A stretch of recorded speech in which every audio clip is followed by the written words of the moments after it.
அருட்பெருஞ்சோதி அருட்பெருஞ்சோதி தனிப்பெருங்கருணை அருட்பெருஞ்சோதி திருவெளி தனிவெளி சிவவெளி எனுமோர் அருள்வழி பதிவளர் அருட்பெருஞ்சோதி.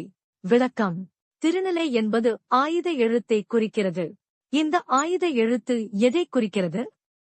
மனித முகத்திலுள்ள 2 கண்களை ஆயுத எழுத்தின் கீழுள்ள 2 புள்ளிகளும் நெற்றியிலுள்ள கண்ணை மேலே உள்ள புள்ளியும் குறிக்கிறது. இந்த ஆயுத எழுத்து முகத்தில் உள்ள முக்கண்களேயாகும். முக்கண்களாகிய 3 புள்ளிகளையும் சேர்த்தால் முக்கோணம், அதாவது மாடம் ஒன்று உண்டாகும். அந்த இடத்திற்கு சிற்சபை என்றும் புருவ மையம் என்றும் இன்னும் எவ்வளவோ பெயர்கள் வழங்குகின்றன. திருநிலையாகிய தனி வெளி சிவவெளி எனப்படும் அருள் வெளியாகிய இடத்தில் வளர்கின்ற அருட்பெருஞ்சோதி. மனதை கட்ட வேண்டிய இடம் இந்த புருவ மையம்தான். மனம் அங்கே அடங்கினால் அங்கே தோன்றுவது ஒப்பற்ற வெளி. மனம் அடங்கி சும்மா இருக்கும் நிலையில் ஏற்படுவதே சிவானுபவம்.